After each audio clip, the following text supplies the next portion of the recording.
Mon cher Platoon, aujourd'hui, je vais te raconter l'histoire d'un jeune garçon assez étonnant. Très peu de personnes connaissent la vie de ce mystérieux jeune homme aux capacités uniques. De son poing, sais-tu, il pouvait tirer des cordes afin de lier les ennemis. Tu te demandes sans doute ce que cela veut dire. Je vais te l'expliquer de façon la plus simple possible, du moins comment je le comprends. Tu sais, j'ai connu son frère aîné qui était ingénieur en biorobotique.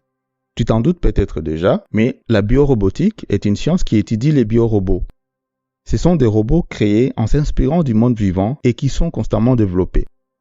J'ai eu quelques discussions avec le frère de Taipei et je lui ai dit que ces robots pourraient révolutionner de nombreux domaines, notamment le domaine de la médecine ou encore de l'industrie. La biorobotique, tu l'auras compris, vise donc à doter le corps des robots d'éléments biologiques qui auront chacun des fonctionnalités particulières. Le jeune homme dont je te parle est Teipei Takamiya et son frère s'appelle Kotaro Takamiya. Ils ont perdu leurs parents très tôt et Kotaro s'est occupé de son petit frère après cette perte terrible qui marqua leur vie. Malgré cela, ils ont su garder la tête haute et continuer d'avancer dans la vie. C'est ainsi que le plus grand partit poursuivre ses rêves. Et il alla à Berlin pour suivre des études dans la discipline que j'évoquais plus tôt. Teipei a grandi sur une île appelée Kamui. Avant que son frère ne parte faire ses études à l'étranger, il vivait en menant une vie paisible. Durant cette période, Teipei aimait les animaux et était proche de la nature. Il pouvait même les apprivoiser. Ces deux-là se complétaient vraiment bien, entre l'un étant proche de la nature et l'autre aimant les études scientifiques. Il comprenait donc déjà assez bien le monde. Après le départ de son frère, Teipei est resté sur l'île et ainsi pouvait aider son oncle, avec qui il a vécu. Il s'occupait des animaux de la ferme. Un jour, alors que Teipei se promenait sous la neige, il découvre une femme inconsciente et l'aide en la soignant. Cette femme s'appelait Karen et était poursuivie par un visage en métal. Alors qu'il refuse de dénoncer Karen en disant où elle se trouve, le visage en métal attaque Teipei qui, suite à cela, est entre la vie et la mort. C'est à ce moment-là que Karen sauve à son tour la vie de Teipei grâce à un don de sang. Elle lui fait cadeau également du poing de Messie. Et oui, mon cher Platoon, il s'agit du poing dont je t'ai parlé au début, capable de lier les ennemis en tirant des cordes. Ce poing va devenir l'élément principal et arme de Teipei. Et avec ce gant, il pourra tirer des cordes pour lier des ennemis car cette arme est très puissante, résistante et peut le protéger comme un bouclier. Grâce à ces cadeaux offerts par Karen, la force de Teipei est décuplée.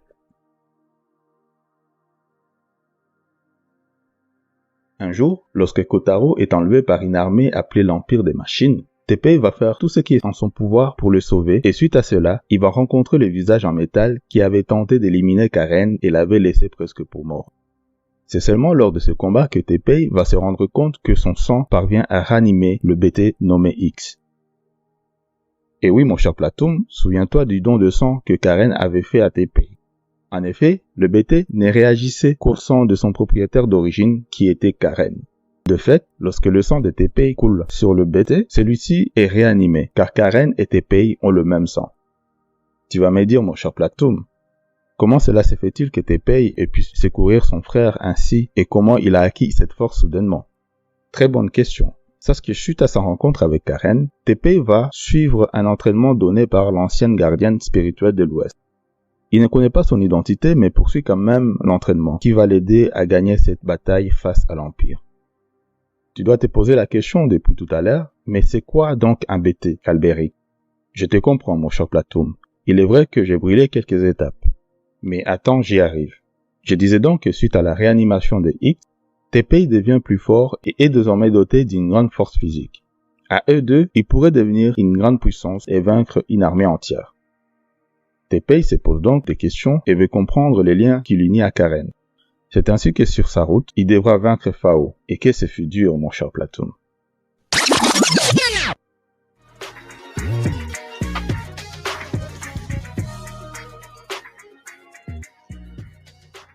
Mais Teipei, vois-tu, n'est pas comme son frère. Kotaro, lui, comprend les machines et voit en elles autre chose que des forces brutes créées pour tout détruire sur leur passage. Malgré qu'il ait permis de réanimer des X, la relation avec Teipei est compliquée, à cause justement de cette incompréhension. En effet, Teipei a beaucoup trop de préjugés sur les machines. En plus de cela, il n'arrive pas à se dire que X lui appartient, mais plus à Karen qu'à lui. Un complexe va naître, surtout lorsque certains vont se demander pourquoi X reste avec Teppei. Je connaissais bien Kotaro, son grand frère, et je peux te dire que même si ces deux-là se complétaient, le plus grand était très réfléchi, calme, là où Teppei était plus obstiné et foncé sans penser aux conséquences. Il agissait et il voyait le reste ensuite. Mais les deux avaient bon cœur. Et Teppei faisait toujours preuve de courage. Ce qui est magnifique, c'est qu'il va apprendre à canaliser ses émotions, et ainsi sa relation avec X va s'améliorer. Ce dernier étant là également pour l'aider à analyser les situations. C'est un garçon avec beaucoup de valeurs et pour cela, je le respecte. Il n'y a pas que moi qui le respectais. En effet, après avoir réveillé les bêtises qui étaient éteintes depuis 5 ans, il a suscité la curiosité de beaucoup de personnes dans l'Empire. Cela va jouer beaucoup dans l'affrontement avec ses ennemis. Surtout Fao et plus tard Ron, qui va même aller jusqu'à l'épargner. Un jour, et cela va encore plus étonner les gens le concernant, c'est qu'on va découvrir un éclat de soleil en lui. C'est comme cela que les gardiens spirituels vont avoir pour idée que Teppei doit sauver le monde. Mais c'est compliqué pour lui d'accepter son rôle et d'apprendre si vite ce qu'il faut pour y parvenir. Alors voilà mon cher Platoum, j'y arrive. C'est quoi un BT? Souviens-toi, c'est très simple. Au début, je t'avais parlé de ces disciplines, la biorobotique. Ce n'était pas pour rien que je t'en avais parlé. Un BT est donc un robot à moitié mécanique et à moitié biologique. Il existe beaucoup de BT et voici comment ça fonctionne. Tu te souviens que le sang de Teppei a réanimé X. Voilà donc ce qui unit le BT à leur maître, ou plutôt à leur donneur.